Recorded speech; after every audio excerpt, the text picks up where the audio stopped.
भगवद गीता के 11वें अध्याय का महात्म्य। श्री महादेव जी कहते हैं, प्रिय गीता के वर्णन से संबंध रखने वाली कथा और विश्वरूप अध्याय के पावन महात्म्य को श्रवण करो।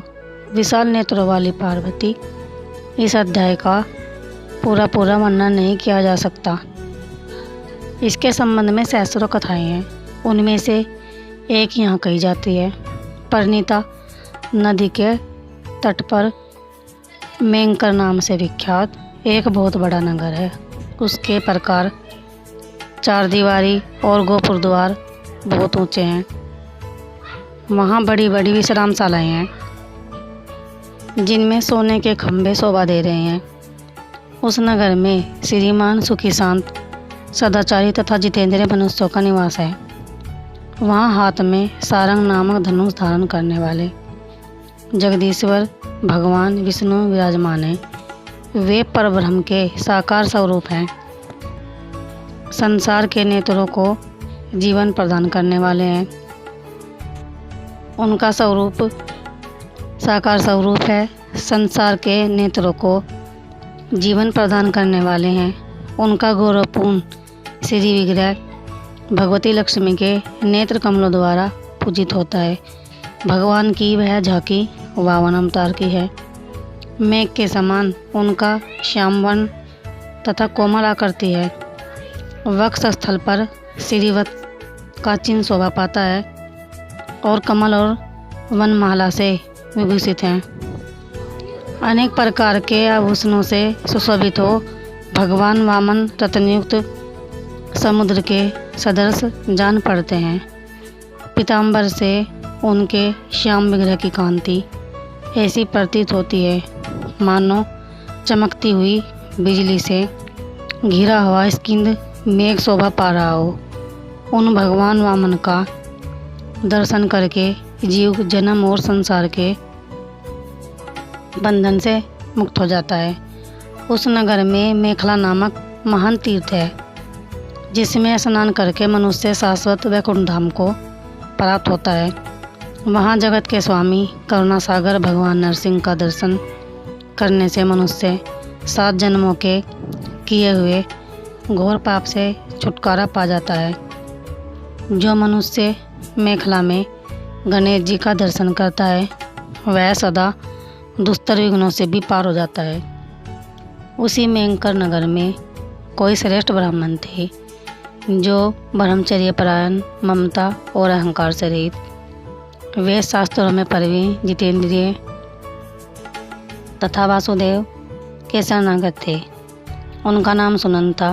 प्रिय वे सारंग धनुष धारण करने वाले भगवान के पास गीता के 11वें अध्याय विश्वरूप दर्शन योग का पाठ किया करते थे। उस अध्याय के प्रभाव से उन्हें ब्रह्म ज्ञान की प्राप्ति हो गई थी। परमानंद संदेह से पूर्ण उत्तम ज्ञानमयी समाधि के द्वारा इंद्रियों के अंतर्मुख हो जाने के कारण वे निश्चल स्थिति को प्राप्त हो गए थे और सदा जीवन मुक्त योगी की स्थिति में रहते थे। एक समय जब बृहस्पति सिंह राशि पर स्थित थे, महायोगी सुनंद ने गोदावरी तीर्थ, कपिला संगम, अष्टतीर्थ, कपिला द्वार, नरसिंह हवन, अंबिकापुरी तथा कहस्थानपुर आदि क्षेत्रों में स्नान और दर्शन करते हुए विवाद मंडप नामक नगर में आए। वहाँ उन्होंने प्रत्येक घर में जाकर अपने ठहरने के लिए स्थान मांगा, परंतु कहीं भी उन्हें स्थान नहीं मिला। अंत में गांव के मुखिया ने उन्हें एक बहुत बड़ी धर्मशाला दिखा दी। ब्राह्मण ने साथियों सहित उसके भीतर जाकर रात में निवास किया। सवेरा होने पर उन्होंने अपने को तो धर्मशाला के बाहर पाया, किंतु उनके और साथी नहीं दिखाई दिए। वे उन्हें खोजने के लिए चले। इतने में ही ग्रामपाल मुखिया से उनकी भेंट हो गई। ग्रामपाल ने कहा, मुनिश्रेष्ठ, तुम सब प्रकार से दीर्घायु जान पड़ते हो। सौभाग्यशाली तथा पुण्यवान पुरुषों में तुम सबसे पवित्र हो। तुम्हारे भीतर कोई लोकोत्तर प्रभाव विद्यमान है। तुम्हारे साथी कहाँ गए, कैसे इस भवन से बाहर हुए, इसका पता लगाओ। मैं तुम्हारे सामने इतना ही कहता हूँ कि तुम्हारे जैसा तपस्वी मुझे दूसरा कोई नहीं दिखाई देता। विप्रवर, तुम्हें किस महामंत्र का ज्ञान है, किस विद्या कहाँ से लेते हो तथा किस देवता की दया से तुम्हें अलौकिक शक्ति प्राप्त हो गई है। भगवान कृपा करके इस गांव में रहो, मैं तुम्हारी सब प्रकार से सेवा शुरूसा करूँगा। यह कहकर ग्रामपाल ने मुनीश्वर सुनंद को अपने गांव में ठहरा लिया। वह दिन रात बड़ी भक्ति से उनकी सेवा टहल करने लगा। जब 7-8 दिन बीत गए तब एक दिन प्रातःकाल आकर वह बहुत दुखी हो महात्मा के सामने रोने लगा और बोला, हाय, आज रात में राक्षस ने मुझ भाग्यहीन के बेटे को चबा लिया है। मेरा पुत्र बड़ा ही गुणवान और भक्तिमान था। ग्रामपाल के इस प्रकार कहने पर योगी सुनंद ने पूछा, कहाँ है वह राक्षस और किस प्रकार उसने तुम्हारे पुत्र का भक्षण किया है। ग्रामपाल बोला, ब्राह्मण इस नगर में एक बड़ा भयंकर नरभक्षी राक्षस रहता है। वह प्रतिदिन आकर इस नगर के मनुष्यों को खा लिया करता था। तब एक दिन समस्त नगरवासियों ने मिलकर उससे प्रार्थना की, राक्षस, तुम हम सब लोगों की रक्षा करो, हम तुम्हारे लिए भोजन की व्यवस्था किए देते हैं। यहाँ बाहर के जो पथिक रात में आकर नींद लेने लगे उनको खा जाना। इस प्रकार नागरिक मनुष्यों ने गांव के मुझ मुखिया द्वारा इस धर्मशाला में भेजे हुए पथिकों को ही राक्षस का आहार निश्चित किया। अपने प्राणों की रक्षा के लिए ही उन्हें ऐसा करना पड़ा। आप भी अन्य राहगीरों के साथ इस घर में आकर सोए थे, किंतु राक्षस ने उन सबों को तो खा लिया, केवल तुम्हें छोड़ दिया है। द्विजोत्तम, तुम में ऐसा क्या प्रभाव है, इस बात को तुम ही जानते हो। इस समय मेरे पुत्र का एक मित्र आया था, किंतु मैं उसे पहचान न सका। वह मेरे पुत्र को बहुत ही प्रिय था, किंतु अन्य राहगीरों के साथ उसे भी मैंने उसी धर्मशाला में भेज दिया। मेरे पुत्र ने जब सुना कि मेरा मित्र भी उसमें प्रवेश कर गया है, तब वह उसे वहाँ से ले आने के लिए गया, परंतु राक्षस ने उसे भी खा लिया। आज सवेरे मैंने बहुत दुखी होकर उस पिशाच से पूछा, ओ दुष्टात्मन, तूने रात में मेरे पुत्र को भी खा लिया। तेरे पेट में पड़ा हुआ मेरा पुत्र जिससे जीवित हो सके, ऐसा कोई उपाय यदि हो तो बता। राक्षस ने कहा, ग्रामपाल, धर्मशाला के भीतर घुसे हुए तुम्हारे पुत्र को न जानने के कारण मैंने भक्षण किया है। अन्य पथिकों के साथ तुम्हारा पुत्र भी अनजाने में ही मेरा ग्रास बन गया है। वह मेरे उदर में जिस प्रकार जीवित और रक्षित रह सकता है, वह उपाय स्वयं विधाता ने ही कर दिया है। जो ब्राह्मण सदा गीता के 11वें अध्याय का पाठ करता हो, उसके प्रभाव से मेरी मुक्ति होगी और मरे हो को पुनः जीवन प्राप्त होगा।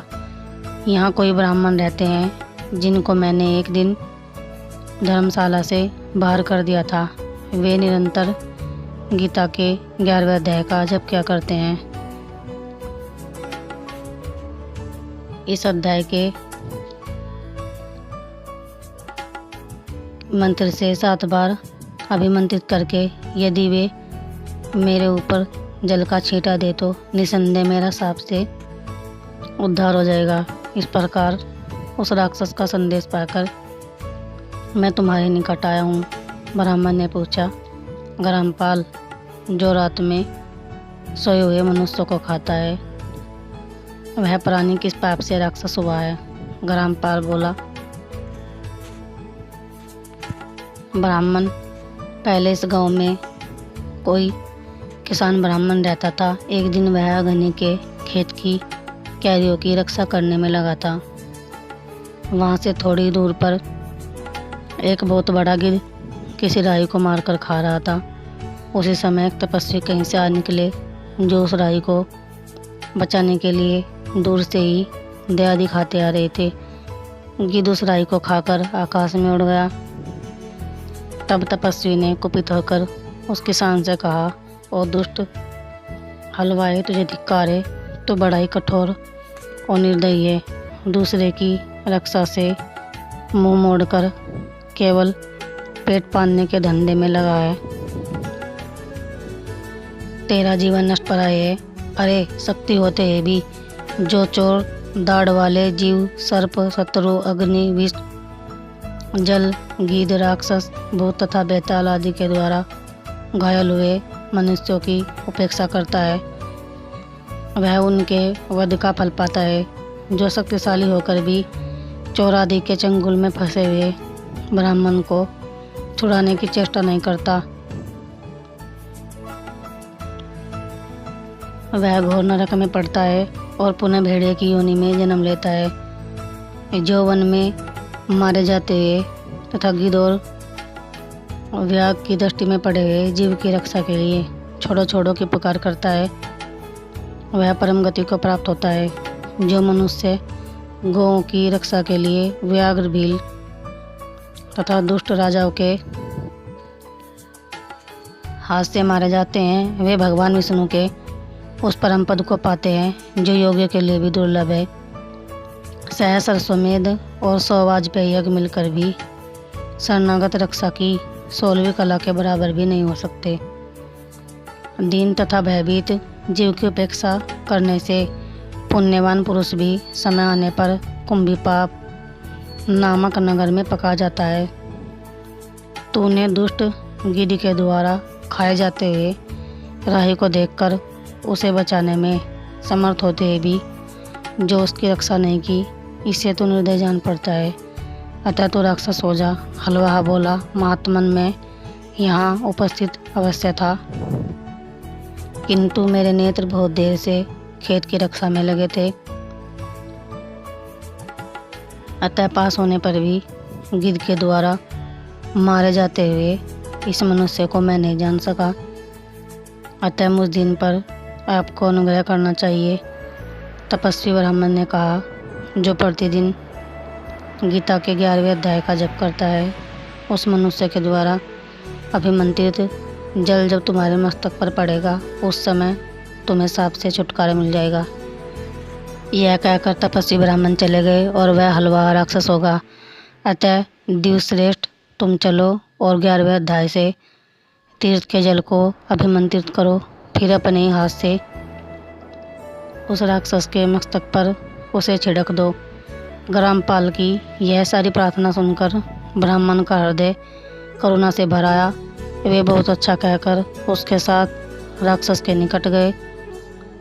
वे ब्राह्मण योगी थे। उन्होंने विश्वरूप दर्शन नामक 11वें अध्याय से जल अभिमंत्रित करके उस राक्षस के मस्तक पर डाला। गीता के 11वें अध्याय के प्रभाव से वह साप से मुक्त होगा।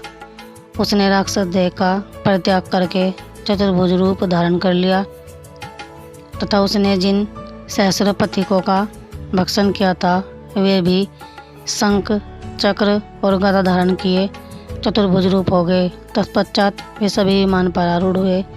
इतने में ही ग्रामपाल ने राक्षस से कहा, निशाचर, मेरा पुत्र कौन है, उसे दिखाओ।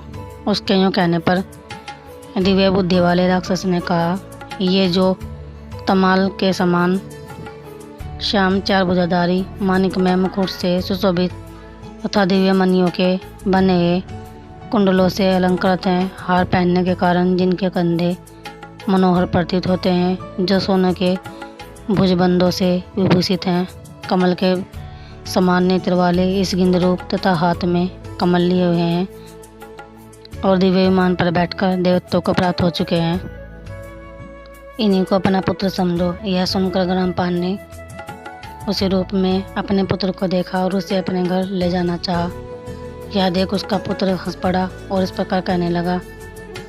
पुत्र बोला, ग्रामपाल, कई बार तुम भी मेरे पुत्र हो चुके हो। पहले मैं तुम्हारा पुत्र था, किंतु अब देवता हो गया हूँ। इन ब्राह्मण देवता के प्रसाद से वैकुंठ धाम को जाऊंगा। देखो यह निशाचर भी चतुर्भुज रूप को प्राप्त हो गया।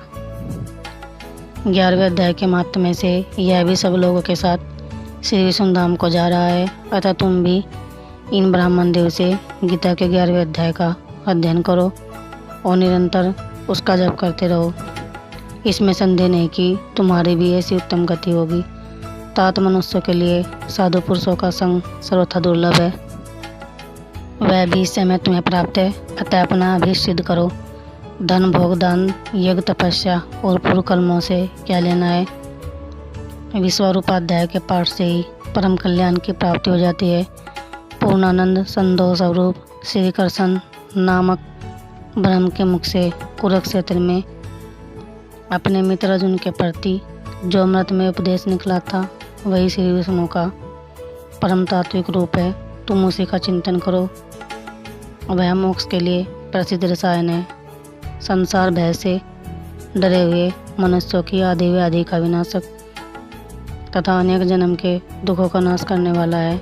मैं उसके सिवा दूसरे किसी साधन को ऐसा नहीं देखता, अतः उसी का अभ्यास करो। श्री महादेव जी कहते हैं, यह कहकर वह सबके साथ श्री विष्णु के परम धाम को चला गया। तब ग्रामपाल ने ब्राह्मण के मुख से उस अध्याय को पढ़ा। फिर वे दोनों ही उसके महात्म्य से विष्णु धाम को चले गए। पार्वती, इस प्रकार तुम्हें 11वें अध्याय की महात्म्य कथा सुनाई है। इसके श्रवण मात्र से महान पातकों का नाश हो जाता है। अतः 11वां अध्याय अर्जुनवाद। मदनुग्रहाय परम गुह्यम अध्यात्म संगीतम यतवोक्तम वचस्तेन मोह्योयम युक्तो मम। अर्जुन बोले, मुझ पर अनुग्रह करने के लिए आपने जो परम गोपनीय अध्यात्म विषयक वचन अर्थात उपदेश कहा, उससे मेरा यह ज्ञान नष्ट हो गया है। भवाप्यो ही भूतानाम श्रुतो विस्तरसो मया तत्वतः कमलपत्राक्ष महात्म्यमपि चाव्यम। क्योंकि हे कमल नेत्र, मैंने आपसे भूतों की उत्पत्ति और प्रलय विस्तार पूर्वक सुने हैं तथा आपकी अविनाशी महिमा भी सुनी है। एवमेत दत्तात् तवमात्मानं परमेश्वर द्रष्टुमिच्छामि ते रूपमेश्वरम पुरुषोत्तम।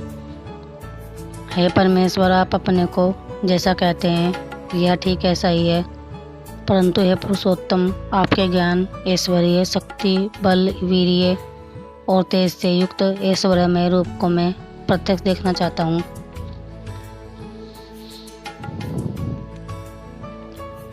मन्य से यदि तच्छक्यम मया द्रष्टुमिति पर्वो योगेश्वर ततो में त्वं दर्शयात्मानमव्यम।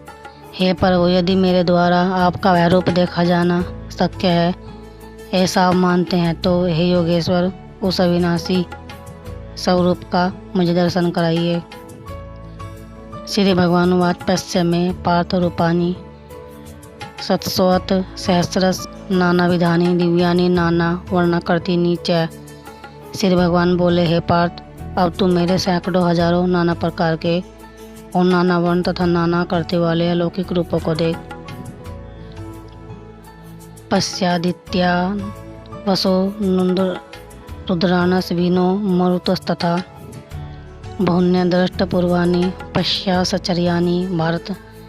हे भरतवंशी अर्जुन, तुम मुझ में आदित्यों को अर्थात अदिति के 12 पुत्रों को, 8 वसुओं को, 11 रुद्रों को, 2 अश्वनी कुमारों को और 49 मृदगणों को देख तथा और भी बहुत से पहले न देखे हुए आश्चर्यमय रूपों को देख।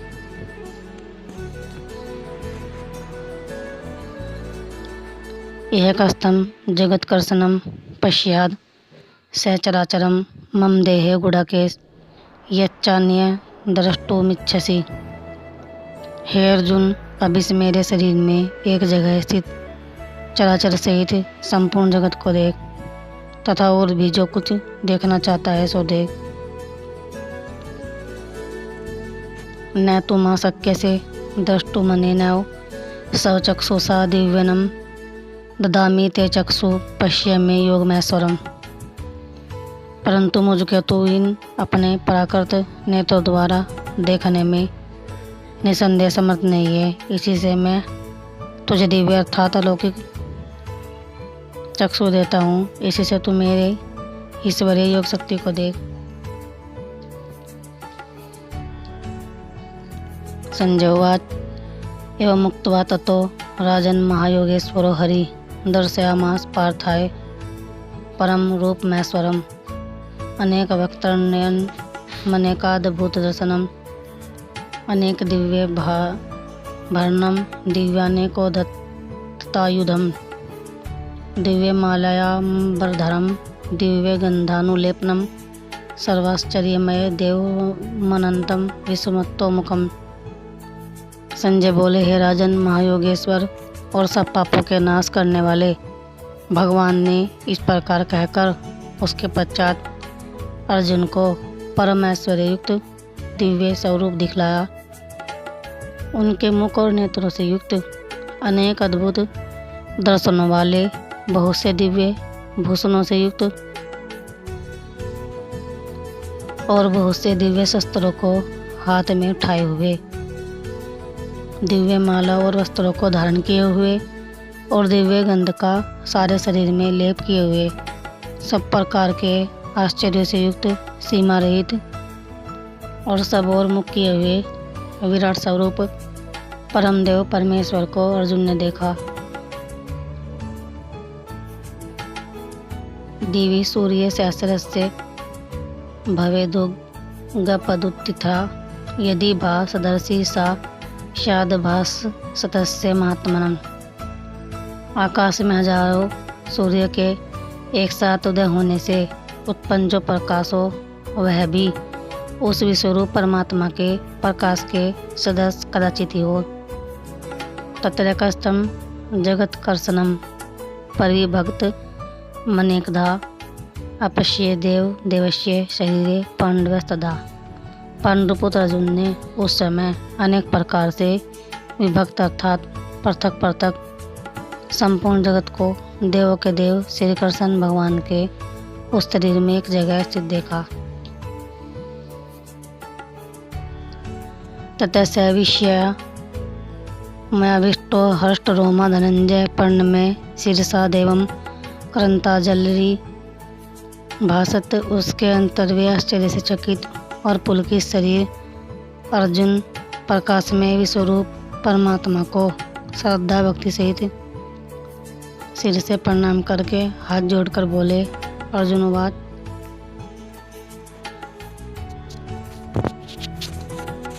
पश्यामि देवास्तव देवदेहे सर्वास्तथा भूत विशेष संज्ञाम ब्राह्मण मीशम कमलासनस्थ मर्षिश्च सर्वानुरंगा दिव्यानम।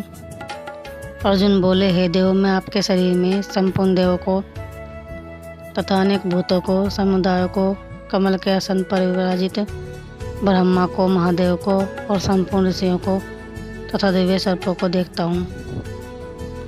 अनेक बाहुधर वक्त नेत्रम पश्यामि त्वाम सर्वतोऽनंत रूपम न अंतम न मध्यम न पुनस्तवादिम पश्यामि विश्वेश्वर विश्वरूप। हे संपूर्ण विश्व के स्वामीन, आपको अनेक भुजा, पेट, मुख और नेत्रों से युक्त तथा सब ओर से अनंत रूप वाला देखता हूँ। हे विश्वरूप, मैं आपके न तो अंत को देखता हूँ, न मध्य को और न आदि को ही। किरीटिनम गदीनम चक्रिनम च तेजोराशिम सर्वतो दीप्तमंतम पश्यामि त्वाम उद्दुनिरीक्ष्यम समन्ता दीप्तान लार्कधूतिम परमेयम। आपको मैं मुकुट युक्त, गदा युक्त और चक्र युक्त तथा सब ओर से प्रकाशमान तेज के पुंज प्रज्वलित अग्नि और सूर्य के सदस्य ज्योति युक्त कठिनता से देखे जाने योग्य और सब ओर से अपरिमेय स्वरूप देखता हूँ।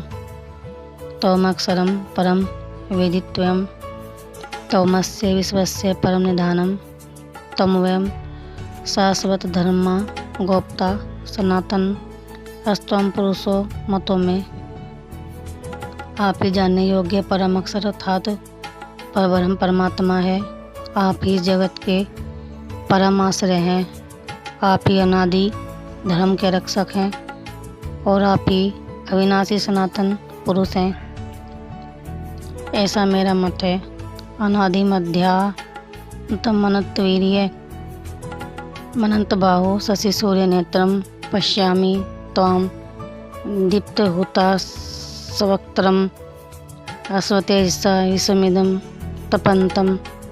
आपको आदि अंत और मध्य से रहित अनंत सामर्थ्य से युक्त अनंत भुजा वाले चंद्र सूर्य रूप नेत्र वाले प्रज्वलित अग्नि रूप मुख वाले और अपने तेज से इस जगत को संतप्त करते हुए देखता हूँ।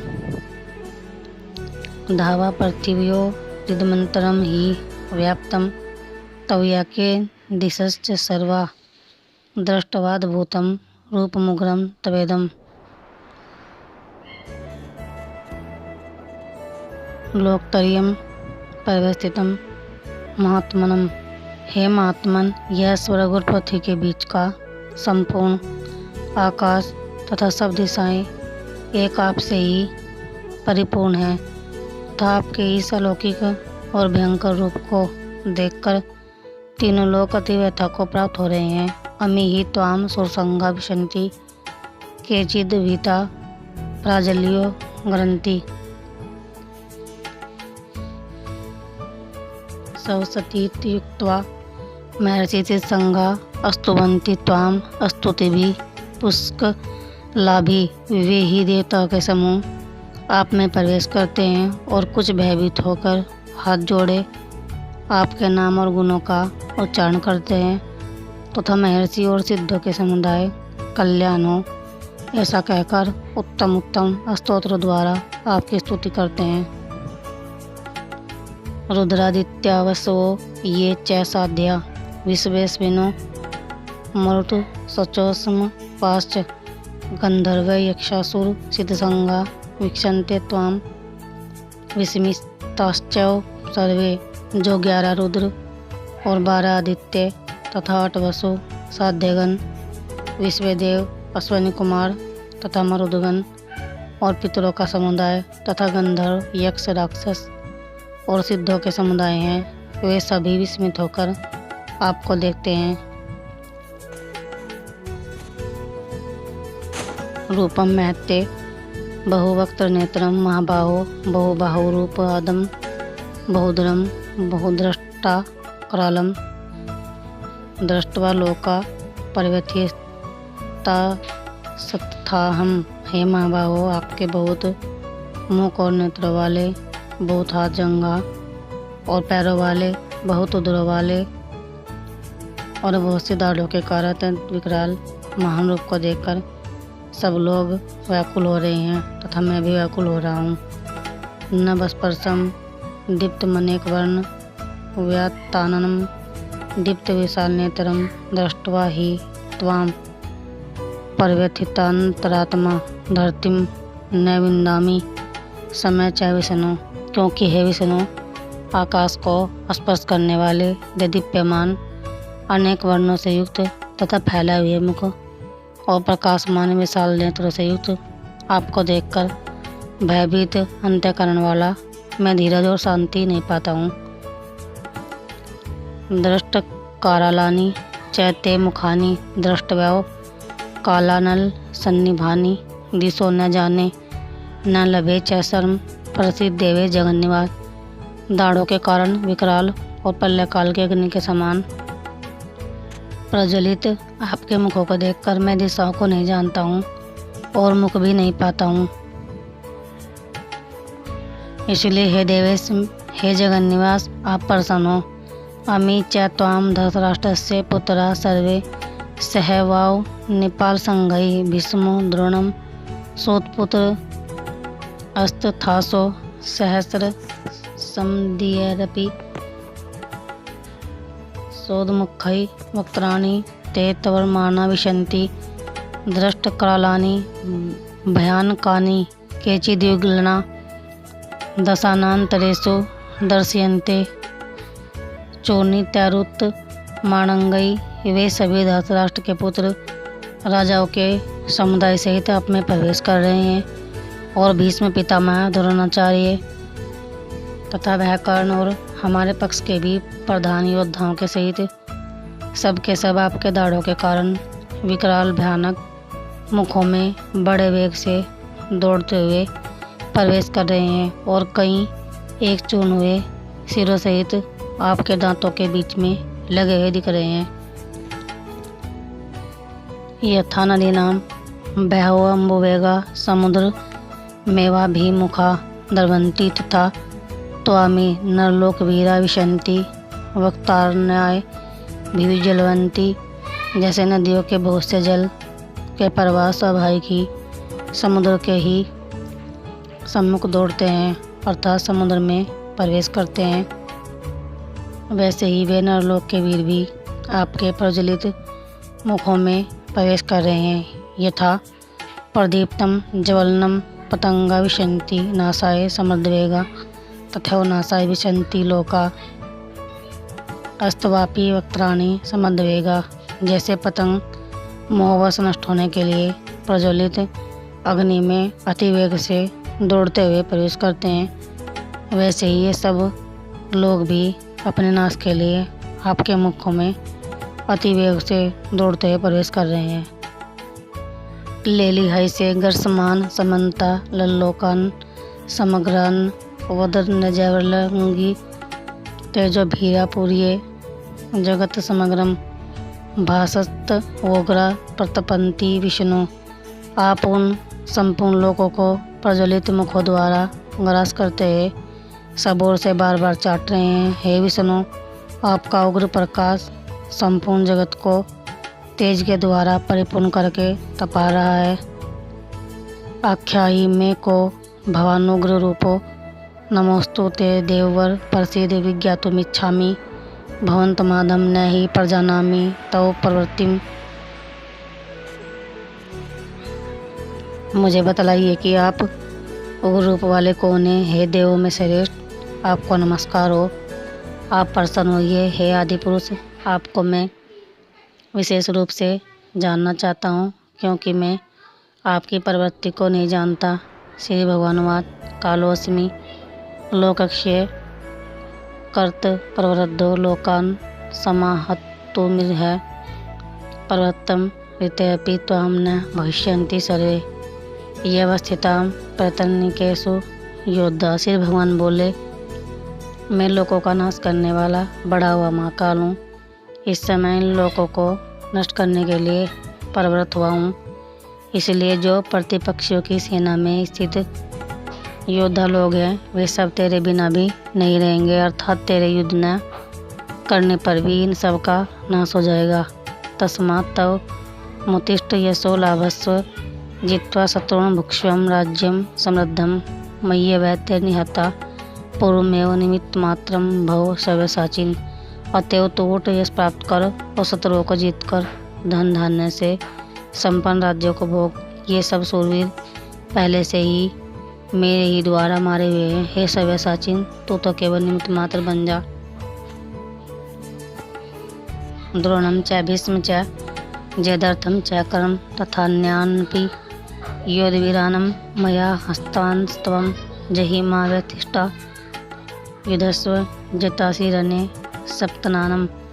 द्रोणाचार्य और भीष्म पितामह तथा जयद्रथ और कर्ण तथा और भी बहुत से मेरे द्वारा मारे हुए सूरवीर योद्धाओं को तुम मार, भय मत कर। निसंदेह तू युद्ध में वैरियों को जीतेगा, इसलिए युद्ध कर। संजय उवाच एतत् श्रुत्वा वचनं केशवस्य कृताञ्जलि इर्वेपमानं किरीटी नमस्कृत्वा भूये एवाह कर्षणम् सगदगदम भीतभीव प्रणमय। संजय बोले, केशव भगवान के इस वचन को सुनकर मुकुटधारी अर्जुन हाथ जोड़कर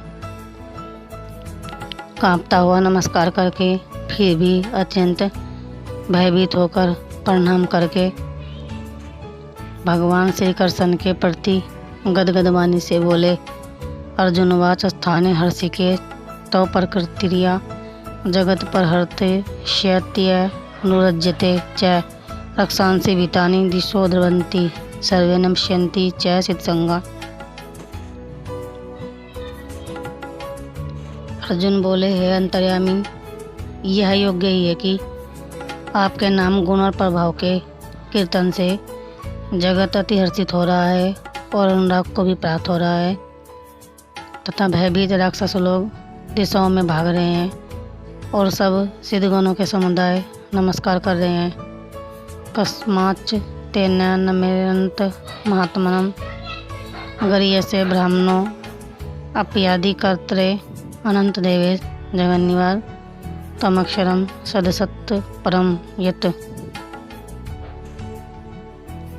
हे महात्मन, ब्रह्मा के भी आदिकर्ता और सबसे बड़े आपके लिए वे कैसे नमस्कार न करे, क्योंकि हे अनंत, हे देवेश, हे जगत निवास, जो सत असत और उनसे परे अक्षर अर्थात सच्चिदानंद घन ब्रह्म आप ही हैं।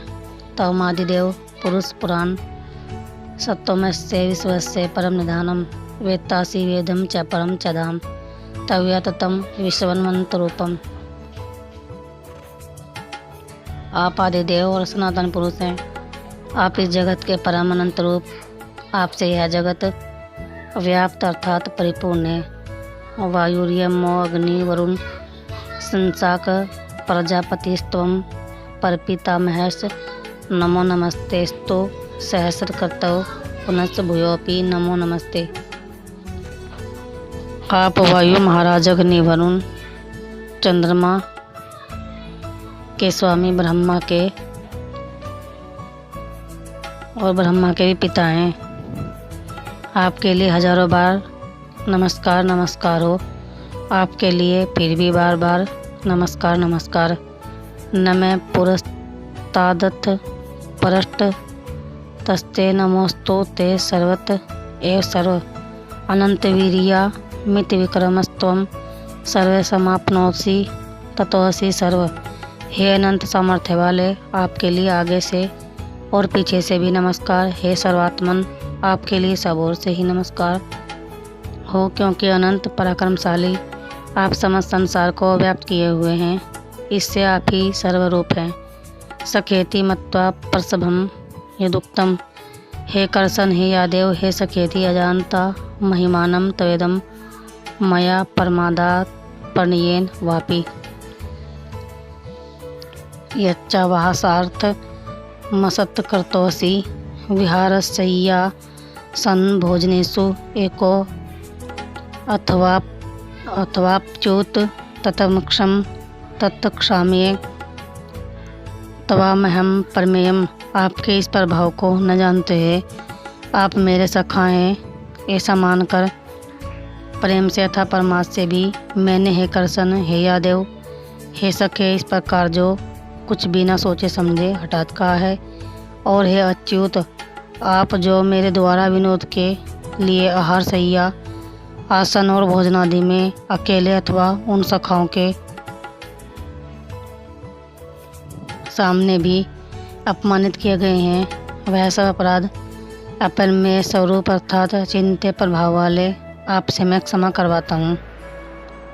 पितासी लोकस्य चराचरस्य तोमस्य पूज्यश्च गुरुरगर्यान् न तवत् समो असत्य भिधिक कुतोन्य लोकतरीय अपय प्रतिम प्रभाव। आप इस चराचर जगत के पिता और सबसे बड़े गुरु तथा अति पूजनीय हैं। हे अनुपम प्रभाव वाले, तीनों लोकों में आपके समान भी दूसरा कोई नहीं है, फिर अधिक तो कैसे हो सकता है। तस्मात् पर्ण में परिनिधाय कायम प्रसादीय तवा महिष मिस मीडियम पित्यो पुत्रस्य सख्यो सख्यु प्रिय प्रियया हर्षि देव सोढ़ुम। अतएव हे प्रभो, मैं शरीर को भली भांति चरणों में निवेदित कर प्रणाम करके स्तुति करने योग्य आप ईश्वर को प्रसन्न होने के लिए प्रार्थना करता हूँ। हे देव, पिता जैसे पुत्र के, सखा जैसे सखा के और पति जैसे प्रियतमा पत्नी के अपराध सहन करते हैं, वैसे ही आप भी मेरे अपराध को सहन करने योग्य हैं। अदृष्टपूर्व हर्षितोऽस्मि दृष्ट्वा भयेन च परिवर्तितं मनो मे तदेव मे दर्शय देवरूपम प्रसिद्ध देवेश जगन्निवास।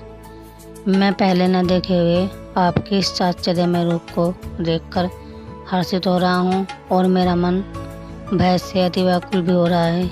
इसलिए आप उस अपने चतुर्भुज रूप विष्णु रूप को भी मुझे दिखलाइए। हे देवेश, हे जगन्निवास, प्रसन्न होइए। किरीटिनम गदिनम चकरहस्तमिच्छामि त्वां द्रष्टुमहं तथैव तेनावरूपेण चतुर्भुजेन सहस्रबाहो भव विश्वमूर्ते। मैं वैसे ही आपको मुकुट धारण किए हुए तथा गदा और चक्र हाथ में लिए हुए देखना चाहता हूँ। इसलिए हे विश्व स्वरूप, हे सहस्रबाहो, आप उसी चतुर्भुज रूप से प्रकट होइए। श्री भगवान वाच मया प्रसन्नेन तवार्जुनेदं रूपम परम दर्शित मात्म योगातम तेजोमयं विश्वम मनंत माधम यन्मे तौदन येन न दृष्ट पूर्वम। श्री भगवान बोले, हे अर्जुन, अनुग्रह पूर्वक मैंने अपनी योग शक्ति के प्रभाव से यह मेरा परम तेजोमय सबका आदि और सीमा रहित विराट रूप तुझको दिखला है, जिसे तेरे अतिरिक्त दूसरे किसी ने पहले नहीं देखा था। न वेद यज्ञ दय नैन दानई नन च क्रिया भीर्ण तप भी रुक रही एवं रूपम शक्य हम न लोके द्रष्टुम तौदन्येन कुरु परवीर। हे अर्जुन, मनुष्य लोक में इस प्रकार विश्वरूप वाला मैं न वेद और यज्ञों के अध्ययन से, न दान से, न क्रियाओं से और न उग्र तपों से ही तेरे अतिरिक्त दूसरे के द्वारा देखा जा सकता हूँ। माते व्यथामा च विमूढ़ भाव दृष्ट्वा रूपम घोर मिदर दर्ड ममेदम व्यपेतभि प्रीतमना पुनस्तम तदेव में रूपमिदम प्रपश्य। मेरे इस प्रकार के इस विकराल रूप को देखकर तुझको व्याकुलता नहीं होनी चाहिए और मूढ़ भाव भी नहीं होना चाहिए। हे भय रहित और प्रीति युक्त मन वाला होकर उसी मेरे इस शंख चक्र गदा पद युक्त चतुर्भुज रूप को फिर देख। संजय उवाच इत्रीय जूनम वासुदेवस्तथोक्त्वा शोकम रूपम दर्शयामास भूये आश्वासयामास च भीतभीन भूत्वा पुनः सौम्य व पूर्वमहात्मा। संजय बोले, वासुदेव भगवान ने अर्जुन के प्रति इस प्रकार कहकर फिर वैसे ही अपने चतुर्भुज रूप को दिखलाया और फिर महात्मा श्री कृष्ण ने सौम्य मूर्ति होकर इस भयभीत अर्जुन को धीर बंधाया। अर्जुन उवाच दृष्टवेदं मानुषं रूपं तव सौम्यं जनार्दन इदानीमस्मि संवर्तं सचेता प्रकृतिम गत्या। अर्जुन बोले, हे जनार्दन, आपके इस अति शांत मनुष्य रूप को देखकर अब मैं स्थित चित हो गया हूँ और अपनी स्वाभाविक स्थिति को प्राप्त हो गया हूँ। श्री भगवान वाच सुदर्श मिदम रूपम दृष्टवांसि यन्मम देवाप्रियस्य रूपस्य नित्यम दर्शन कांक्षिणम। श्री भगवान बोले, मेरा जो चतुर्भुज रूप तुमने देखा है यह सुदूरदर्श है, अर्थात इसके दर्शन बड़े ही दुर्लभ है। देवता भी सदा इस रूप के दर्शन की आकांक्षा करते रहते हैं।